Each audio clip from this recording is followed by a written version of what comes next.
this point, I'm sure you've seen the Netflix serial Unorthodox making its rounds.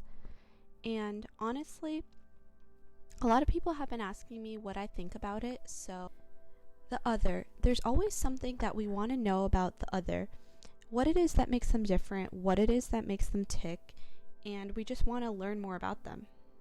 Their communities may look so strange and foreign, so it doesn't really make sense, at least to our view.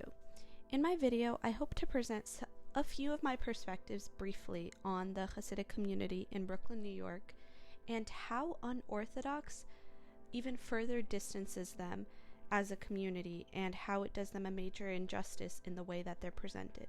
I hope to do this non-abrasively and based on my experiences living in the ultra-orthodox community in Brooklyn. It wasn't Hasidic, so it kind of had a different background.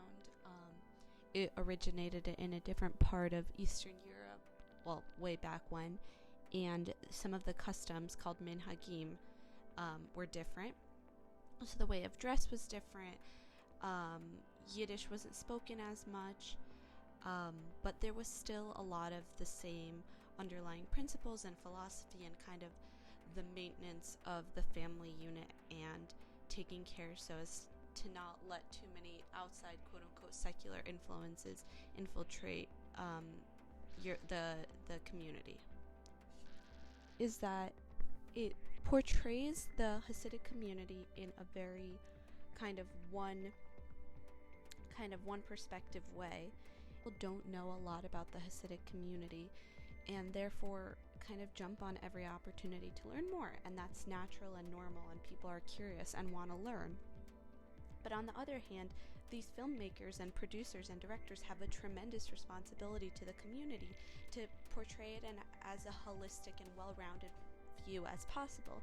For example, if there was a documentary being created on like Amazonian tribes in the wilderness, or on like some other sort of obscure community, or like Tibetan monks like up in the mountains who don't interact with other people or take a vow of silence, or whatever it is, any sort of kind of people or person that's different, you want to represent them correctly and accurately and show them as a multidimensional human.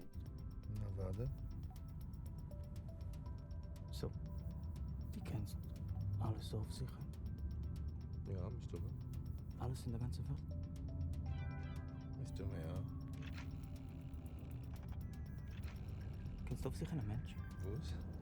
Frag den von sie weiß, wie sie gefunden man war. Ernst? So, where is Esti? Of course, Israel is portrayed very unfavorably in the media. And Where is Esti? sources, Telephone. So in viewing Unorthodox, we have to think about whether the producers are biased towards Israel or not, and are wanting to portray the one Israeli character as fitting the stereotypes that the media Might be a God-given gift, and there are singers who are born with beautiful voices, but no one comes out of Brooklyn after a few lessons on the piano ready to play the Philharmonic.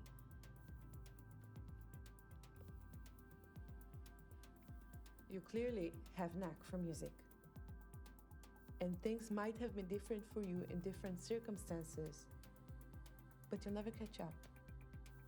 Not on the piano, not ever, I'm sorry.